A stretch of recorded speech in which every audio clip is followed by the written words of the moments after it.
Alright, so it has been a little while, but I am back with my Ayrton Senna driver career. It's round 2 of season 2. In round 1 at Melbourne, the season opener, my goal was to sort of repeat my actions from season 1, which was a pole position and then a win, but I didn't really make it easy for myself. I went on to take pole. I believe it was by a decent gap as well, but then in the race, it was more of a 3-horse race from about lap 3 onwards. For some reason, me and the Red Bulls were just clear of the rest. Yes, including Perez. He was there. He was actually, at the end, my main rival. So we had lots of kerfuffling between the drivers, constantly swapping places until the Red Bulls sort of clashed with each other and kept racing each other, allowing me to pull out in front and take the win. Now today we head to Suzuka. Of course, one of Senna's favourites. His most famous moment at this track was, of course, the 1991 season finale. It might have been. Correct me if I'm wrong. Of course, the famous clip where Senna crashes out Prost to win the championship for himself. I'm looking forward to it. I love this track. I mean, everyone loves it. Let's be honest. If you don't like it, then you're on your own. Everyone loves it. Let's have it. Let's go for a good weekend. Back to back. Come on. Alright, so here we are in qualifying. We do have some benchmark lap times, and here they are. So a 26.8 by Carlos Sainz, 2 thousandths back Max Verstappen with a 26.8 as well. There are some really competitive lap times in here. Also, only half a second splits the top 12 at the moment. That is insanely close, especially between the top 4. Only 600ths. Now, of course, a top 3 and ideally a pole is what I'm aiming for. Anything under a top 5, I would consider a bad session. So that means I'm going to have to put in at least a 26.9 for this first run.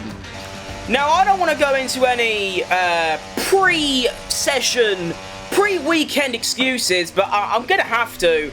I have not played this game at all recently. The only times that I've played it since my last YouTube video, which was 8 days ago, is a couple 1-hour streams about 3 days ago.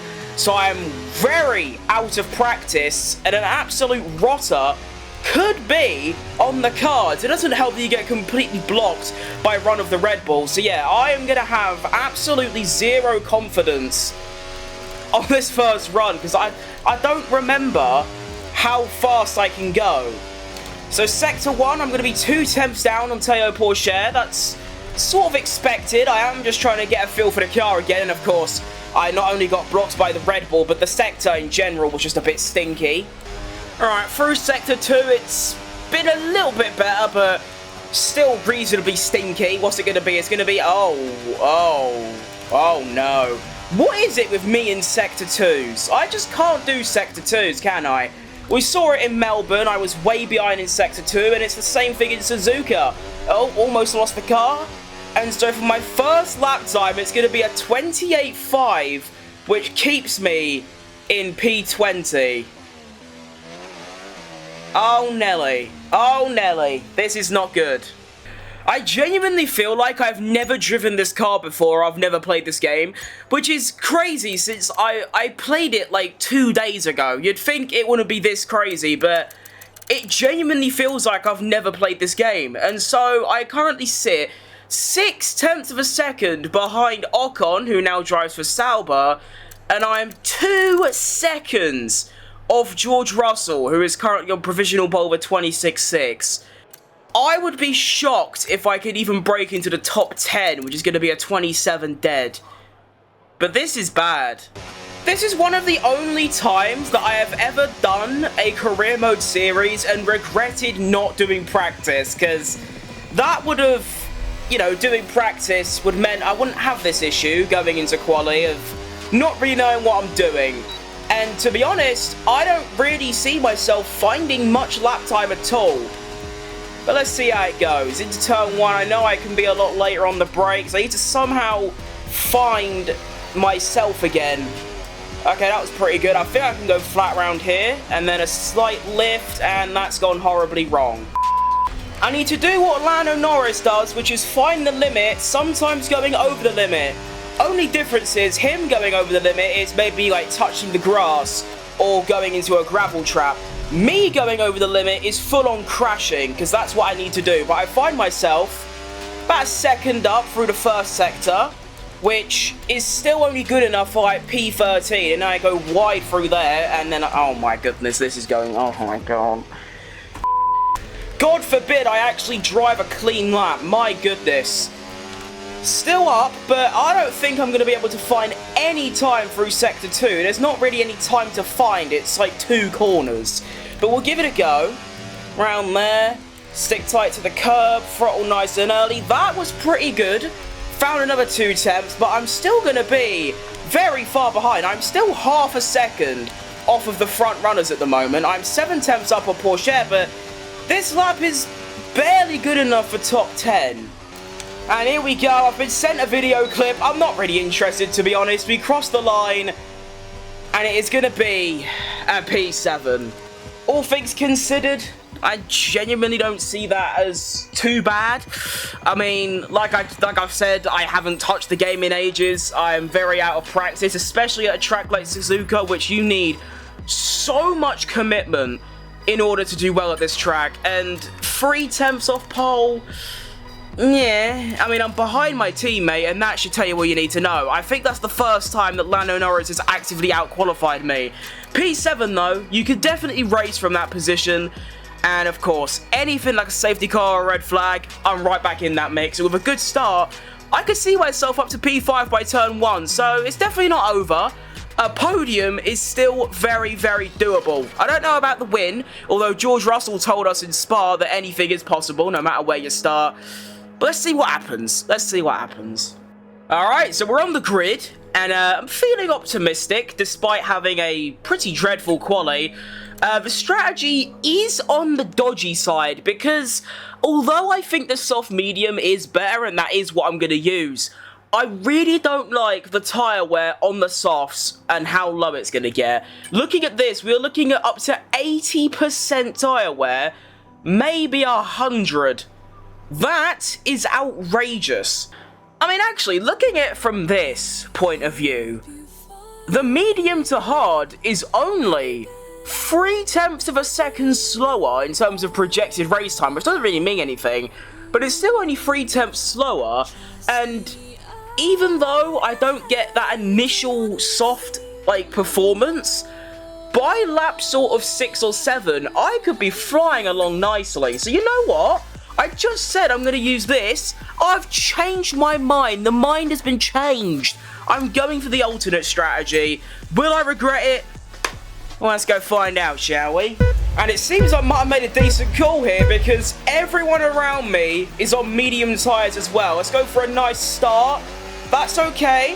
Make sure we don't get that oversteer in gear 5, and I'm right on my teammate here. I'm going to go down the inside of Lando Norris. I'm really not happy about that. I do not want to just put my teammate into a wall. That would be very regrettable. So we managed to get, we managed to gain, I think, 1 place off the start, unless someone took an engine penalty, because I don't remember who I've overtaken. It might have been Lance Stroll. I should have remembered, but I really didn't. And, you know what? That ain't too bad at all, really. This race is all going to be about patience. There's no, like, dive-bombing cars, sending out the inside, because realistically, all of the cars ahead of me are going to be either the same pace as me or quicker. So I just need to keep my lap times consistent, and then hope that at some point in the near future, I get a form of safety car or a red flag, and then of course I need to try and prioritise off it.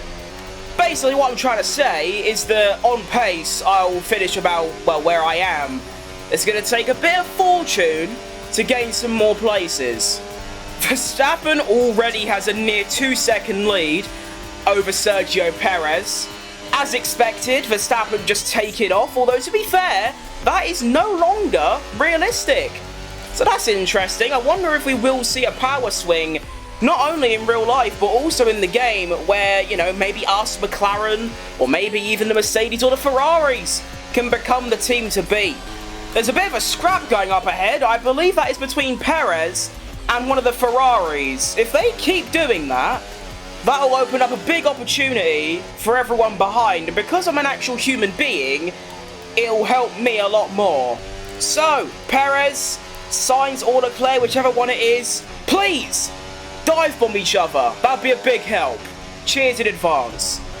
But honestly, the pace ain't too bad. I'm sticking with this front pack very, very easily. Of course, Max Verstappen is just absolutely gone. He truly has the wind in his sails, and he's out of there. He's already got like a 5-second lead. So we're not going to worry about him. But yeah, like I said, we're just chilling. We're just vibing in P6.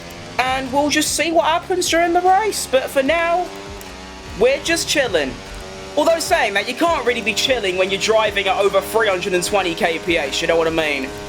That's really annoying. Sainz or Leclerc just made a really, really clean pass on Perez through turn 1. I was hoping they'd bicker a little bit and that would get me involved, but no. Whoever that Ferrari is, unbelievably smooth and clean pass on the Red Bull of Sergio Tequila Perez. Well, I'm not being funny, but I do have a ridiculous amount of ERS to use, so I think it's about time I start trying to up my pace a little bit and maybe go for some moves. It's on my own teammate, so it's very sketch, but it's a big opening. I'm going for this up the inside of Lando Norris. He's made it very, very difficult for me.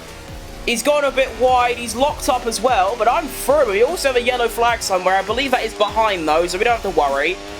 And now, I don't even know if I can stay ahead. I think I can. Yeah, I can. Okay. Daniel Ricciardo out the session, but I am up a place, and now I need to get back within a second of Hamilton while simultaneously charging ERS and defending from my teammate. So, yeah, let's go. I think staying within a second of the cars ahead and defending from Lando Norris is both quite easy. You can't really overtake here apart from the main straight with DRS. And the cars ahead are all on really old softs. It's the charging ERS bit that I'm not so sure about, although we're already back up to nearly 60%. The battery is working really, really well. Finally, there goes Hamilton, doing what Perez did to him, going on the inside of 130R. That takes some huge spherical shaped things. And now Perez is just going too slow to comprehend, so I couldn't even try and pass him. Nice. Right, Lando, can we just chill for a moment? Let me try and attack ahead before you start dive bombing me, okay? Thanks, mate. Now, like I said at the start of this race, well, before it started, by about lap 6 or 7, the soft runners are going to be really slow, and I am seeing that effect now. Well, maybe it's just Perez, because Hamilton is gapping him a little bit, and I'm actually going to do this, because I feel like that's pretty reasonable, and has worked quite well, apart from that. But forget you saw that bit, I had a bit of oversteer. So we'll pass Perez. That was very, very simple. Like I said, he's on old tyres. I can brake later. I'll always have a better exit, apart from then. And, yeah, that's pretty good. Holy moly, Perez is coming quick. That is scary. So now what I'm going to try and do is, once again, save some ERS, but also use a lot of it to try and claw that gap to Hamilton down a bit and go from there. But, you know, we're up to P4 on, you know, race pace on only lap 7. We're not even halfway through yet. This is going better than expected, I must say. Oh, Hamilton stops. Now that is interesting. I was just about to, you know, come onto the commentary and say that Hamilton was genuinely too fast for me to catch up. I couldn't do it. I was gaining like half a tenth a lap, but then he'd go and gain it back after I make one little tiny small error, which I'm very prone to doing. But that does help. He is going to get a massive undercut on me though, which isn't ideal. I suppose that's an area of the strategy that I didn't really consider, was the overcut and undercut areas. I mean, I'm stopping after this lap. By that point, Hamilton would have already done like 3 laps on new mediums. And as much as a good driver as I think I am, I ain't, you know, beating Hamilton on old mediums compared to his new mediums, especially when I can't even pull away from Perez, who is on old softs. So, yeah. Honestly, to avoid the, like, threat of the undercut, I might stop on this lap. You know what? I'm doing it. I'm stopping on this lap to try and cover off the undercut. He will still undercut me and probably push his lead to about 2 or 3 seconds. But it's better than being, you know, 8 seconds, which if I stayed out an extra lap is what it could be. Or I'm completely wrong. Let's find out. Can we have a nice stop time?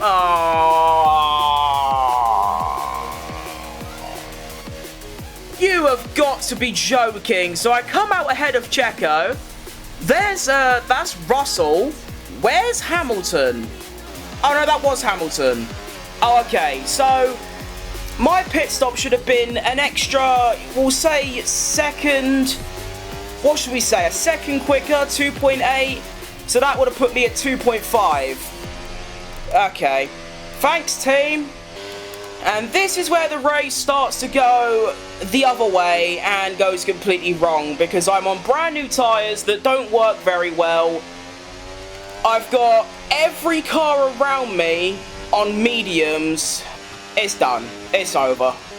Unless there's a safety car that allows me to put on some softs, it's done. I'm going to have to switch up the entire strategy completely, and rather than trying to attack Hamilton, I'm just going to have to purely focus on defending from Perez, and to do that, I need to save ERS and then just use it all down the main straight. And even then, that might not be enough, because look, he's just tenths quicker than me every single corner because of that tyre advantage. Yay. In hindsight, the other strategy probably was way better of an option. I mean, yeah, it was. However, when the graphic is telling me that I can have up to 90% tyre wear, that just makes me not want to use that strategy. Although, Perez, who done, I believe, 8 laps on the softs, was keeping pace with me on mediums. So is the game just lying? We may never know. Also, completely forgot to mention that after my stop and everyone else's stops, I've actually dropped 2 places. I was P4 on track, on merit, and now I've actually dropped down to P6. Sainz is obviously the first driver to get by. Who's the other one? I'm genuinely trying to work it out. Oh, never mind. It's because Norris and one of the Aston Martins hasn't stopped yet. Oh no, I am still P4. Never mind, ignore me. I'm not very smart, you see. And I tell you what, Lando has not stayed out a long time. Here comes Charlie. I should be able to defend if I just sort of shut the door on him. Nice. Where's Lando going to come out? Because he was right behind me. But he's also stayed out an extra, like, 2 laps compared to me and everyone else. So, let's see. Well, it is a P1 or 2 or 3 or 4. But Lando Norris has just put himself into P5 ahead of my rival. That is world-class strategicking by Lando Norris. Now, this is something to consider. If Lando Norris catches up to me, which, let's be honest, he will. He might be on the hard tyre, but it's 2 laps, 3 laps newer than mine. If he catches up to me and he is considerably quicker than me, I might consider letting him by. Only reason I might not is that we are 5 seconds away from Hamilton, and I am quicker than Sainz. But we'll see what happens. I'd also like to give him a tow and give him DRS, so Lando, come close, please. Here he comes. Okay, nice. Right, I've put the burners on. How close can I get to Sainz? I can get very close. Is this enough for a move? Round the outside. Bit of contact. That was outrageous from Sainz to move under braking. I do have very minor wing damage. Not ideal. I'm not entirely sure what's going on, but I am really, really quick compared to the medium runners, and so is all of the other hard runners. You can see Sainz, Norris, Leclerc, and even like the lower midfield are right behind me, and yet Hamilton, he's right here. I'm almost within DRS range of him. What is going on? Why is he so slow? This is actually a massive help for me, because obviously now I'm going to start getting that DRS. And that is going to help me defend against Sainz so much. It's been so difficult keeping him back. I had to have used every percentage of ERS I could possibly gain. But I've done it, and now I should be good. Maybe? No? Potentially? Maybe? Yes. Okay. Oh, Hamilton is so slow. In fact, I could probably just do this.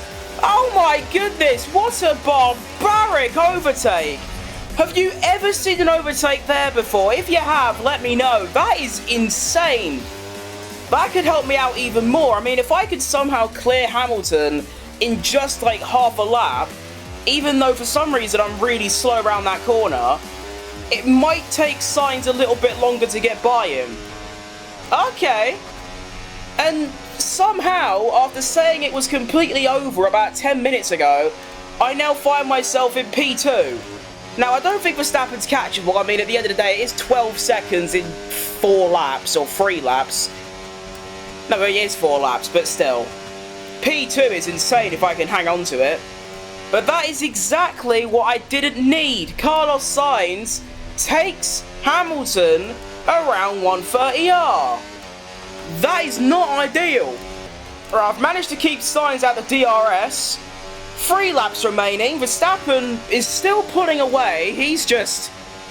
I don't even know what to say. Look at him. He's just on his own. But we are looking pretty good for this P2 at the moment. Although, like I said, keeping a second ahead of Sainz has been almost impossible. In fact, it is impossible because he is now within a second.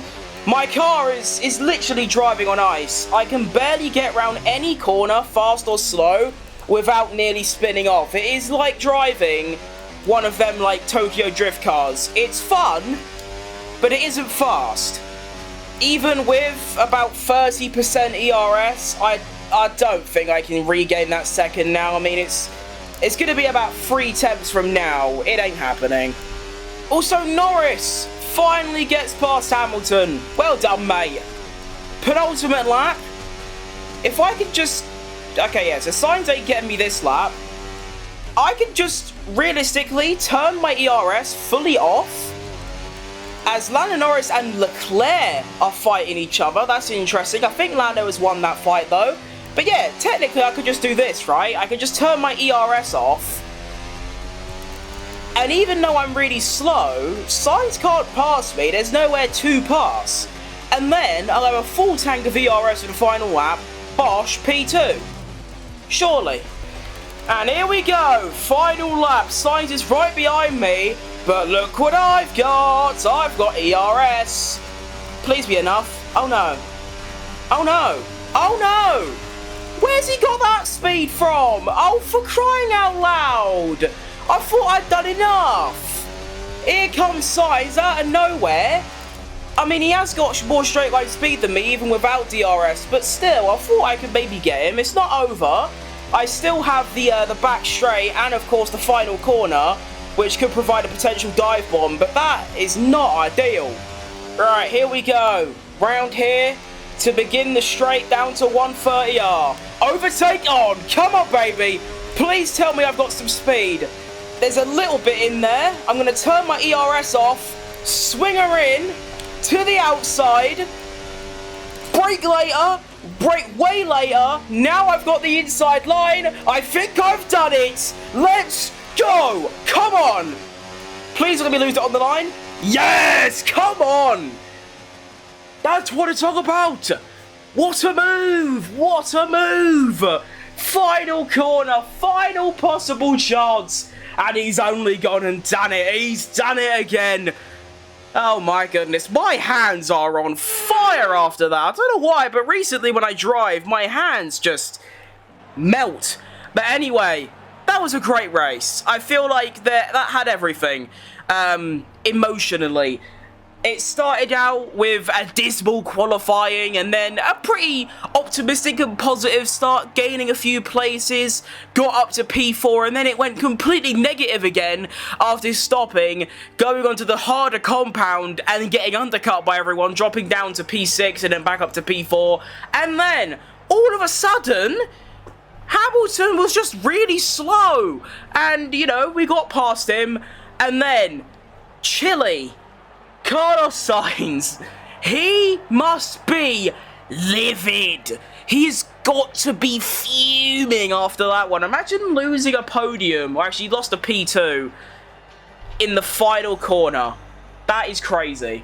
And here is your final finishing results. Max Verstappen just I don't even know. It's just his 2023 form all over again. Actually, it's him in real life at Japan. He done a sort of similar thing, gapped everyone by about 12 seconds. He takes the fastest lap as well, 2.5 tenths quicker than me. Lando Norris, though, P4, started P4, but had a faster lap than me. So, fair play, Lando Norris. Although saying that, Hamilton also had a faster lap than me. But, you know, 26 points for Verstappen. 18 for me, so I believe that in the Drivers' Championship, I should still lead. And there you go. So I lead the championship after 2 rounds by 3 points. Realistically, a win and the fastest lap, and then a second isn't too bad. Lando Norris as well picks up 12 points alongside his 1 from the opening race and goes up to P7 in the Drivers' Championship, although already trailing me by 31. And, well, P3 is the target for Lando that I've set for him. He's only 11 points behind, and of course it's Sergio Perez, so you know that about the halfway mark, Perez is going to be about here. And then in the Constructors, we are sitting in second, 8 points back, which isn't a lot, but, you know, we are behind. But anyway, that was a fantastic episode. I really enjoyed it. I don't know how common these videos are going to be. I've really had to, you know, get in the trenches to actually be bothered to come down, sit down and record this video today, but I've enjoyed it. I really have. Now, when you're watching this video, which is going to be at around 2 or 3 p.m. BST on a Friday, I might be streaming then. If I am, why not come by and say hello? Anyway, that's going to be all from me. Thank you very much for watching, and I will see you lot in the next video of mine. Peace!